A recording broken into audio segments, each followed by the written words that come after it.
It's a pleasure to be here. It's fantastic to see quite a few familiar faces. Our program's been associated with Radford for a number of years. Please apologise to you. We did have a PowerPoint, but unfortunately it seems to have disappeared in transit, so you can either look at me or close your eyes and go to sleep as I speak. For those of you who don't know me, I work in a small school in a small town called Bundarra, approximately 600 kilometres northwest of Sydney. I'm certainly humbled to be here. I'm not a public speaker, and when I was asked to speak by George and Richard, I was somewhat reluctant, to say the least. Apart from being out of my comfort zone, I felt that I didn't really have anything to contribute. I haven't given my life selflessly to live in a third world country, and I don't donate enormous amounts of money to the destitute. My story is neither particularly heroic nor special. Last month, as I sat down to scratch out something to talk about, it hit me.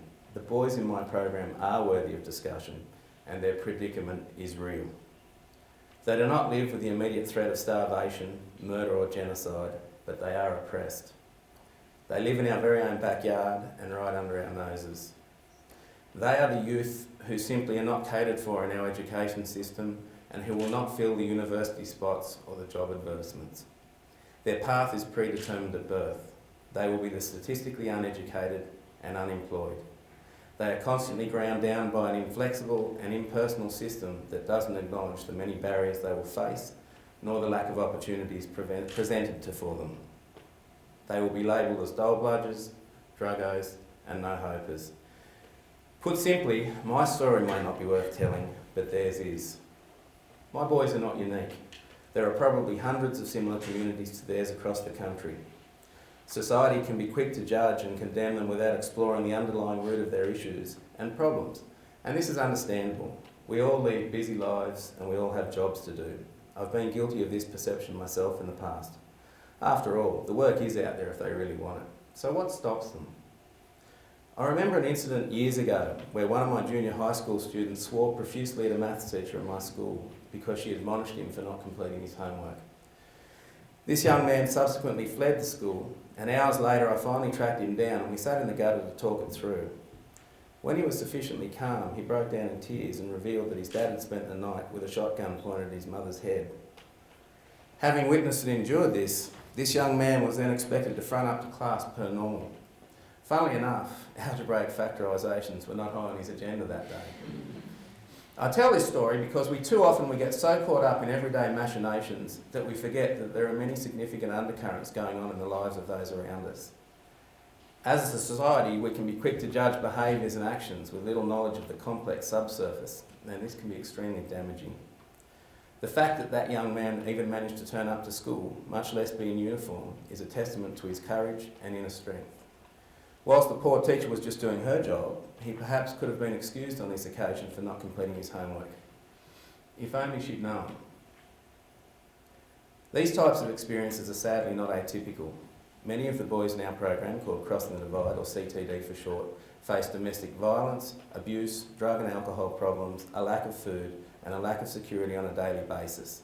They can be surly, non-compliant, and at times downright rude. As educators and people in positions of power and choice, we must be never too quick to judge and force our agenda upon them at a time when they are simply unable to be receptive. Much goes on behind closed doors, and we as a society will never be privy to the individual injustices that all too commonly occur. Staff in our program never know what we're going to be confronted with when our bus pulls in each morning. We encourage each other to be understanding, empathetic, and above all, non-judgmental. To give you a quick perspective of Tingha, where I draw most of my clientele from, it was statistically researched in a paper prepared for the government by Dr. Tony Vinson. In his report, Dropping Off the Edge, Professor Vinson identified Tingha as one of the most disadvantaged communities in Australia.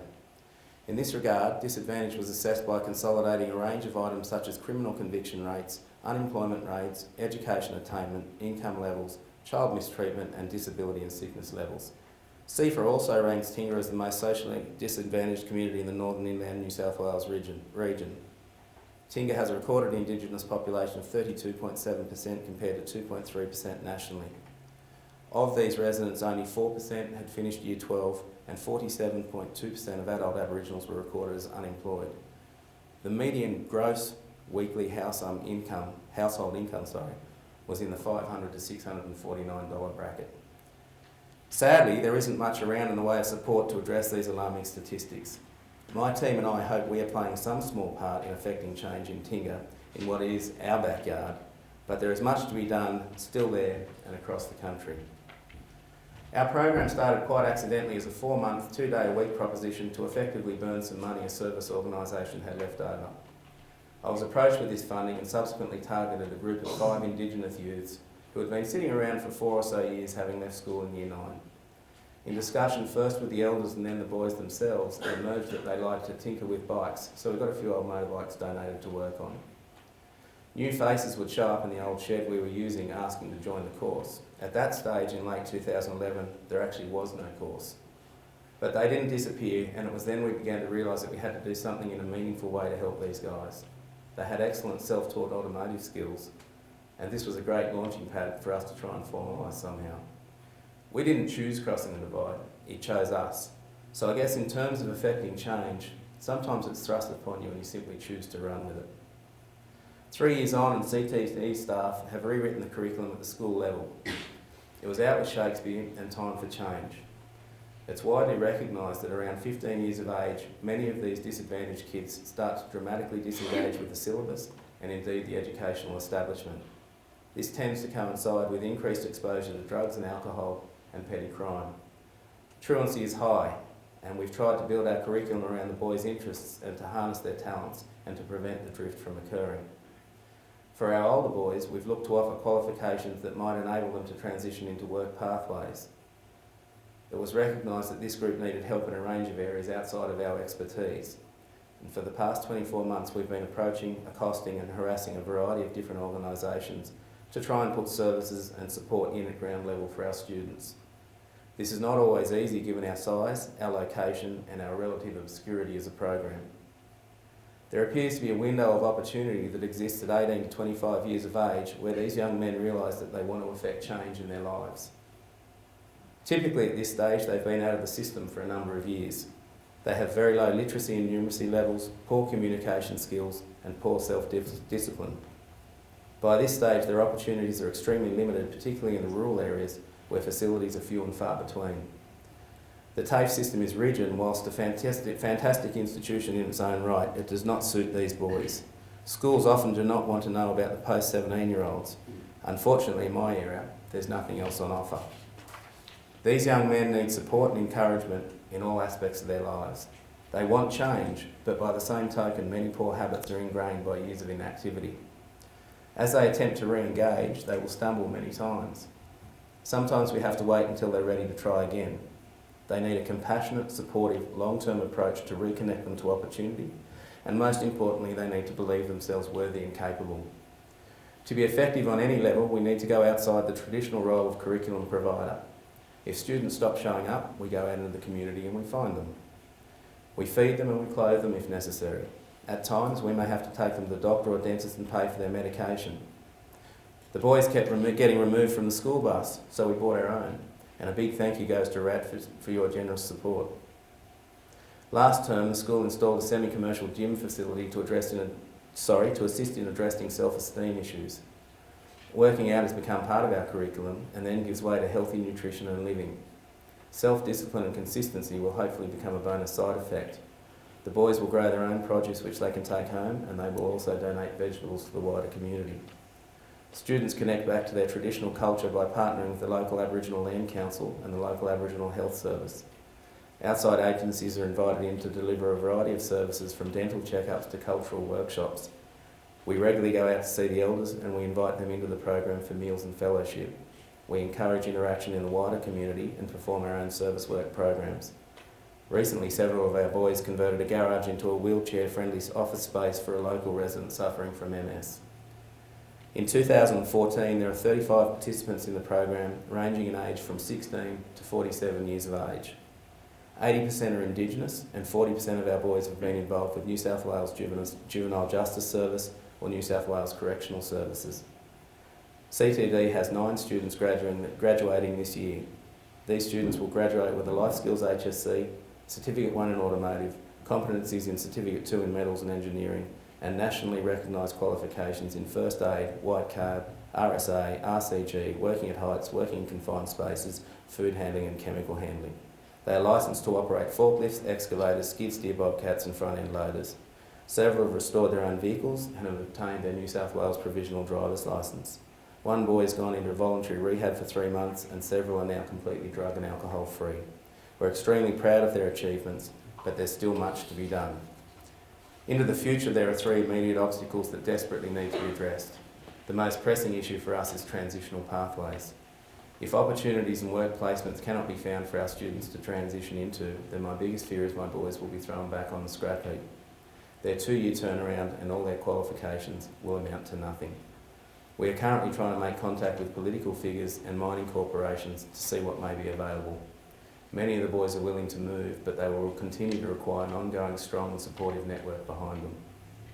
Support funding for day-to-day operational costs is still unsecured post-July 2015 and we continue to lobby for that support.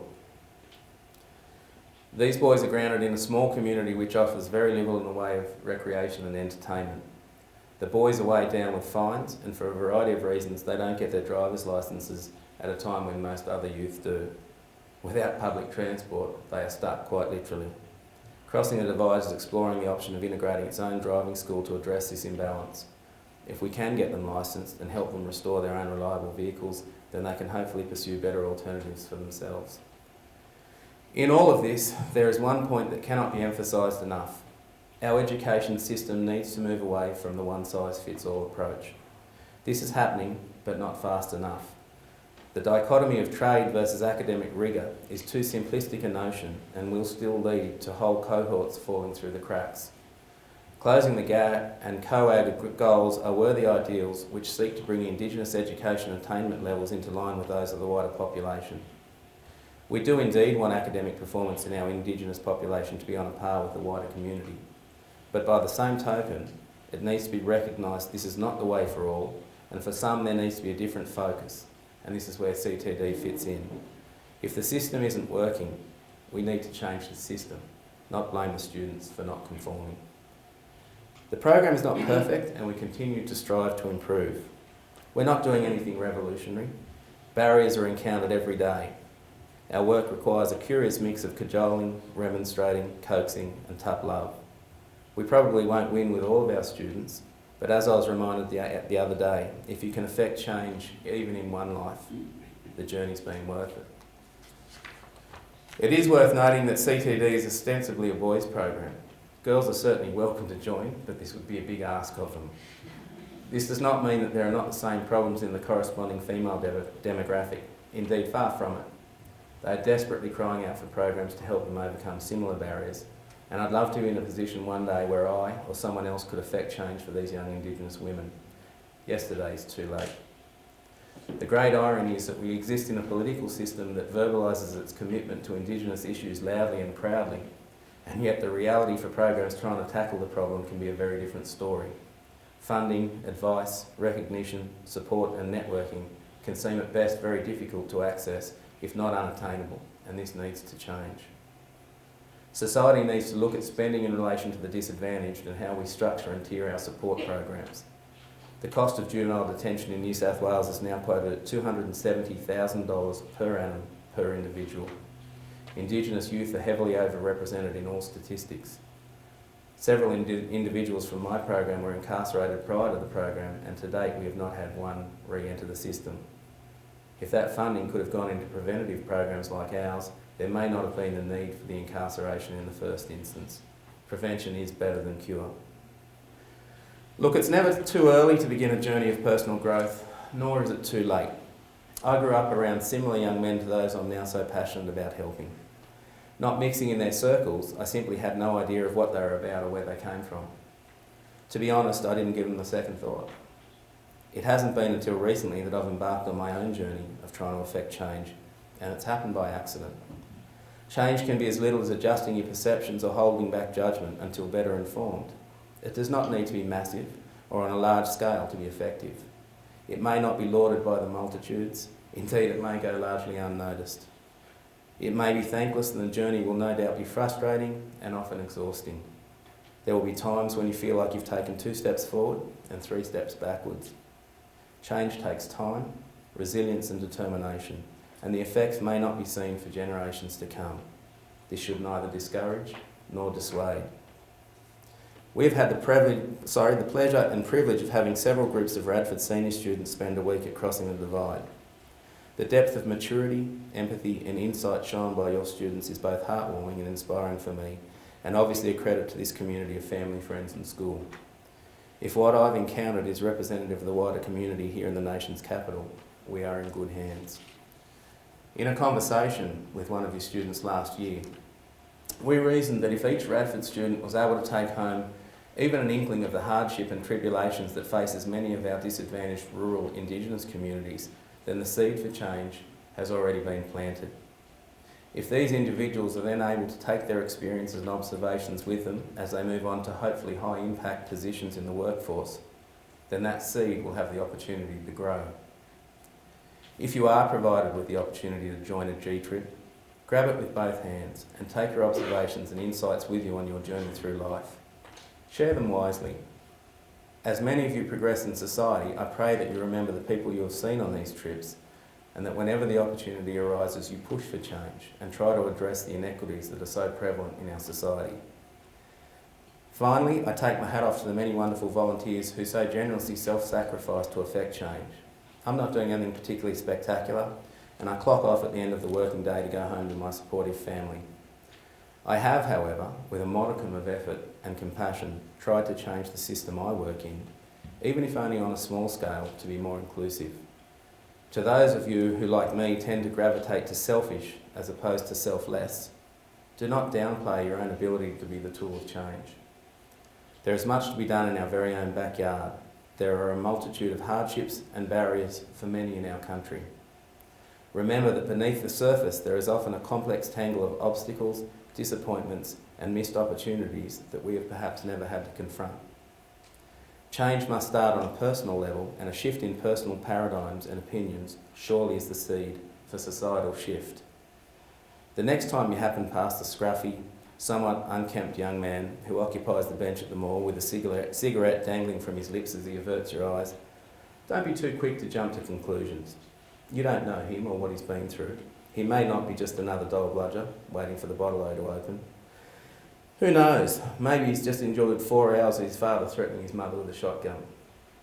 Pray that someone offers him a path filled with hope, encouragement and love and the chance to get out from under. If you can, be that person to offer that hand up. I'd ask you to remember, but for the grace of God, there go I and there go you. Thank you.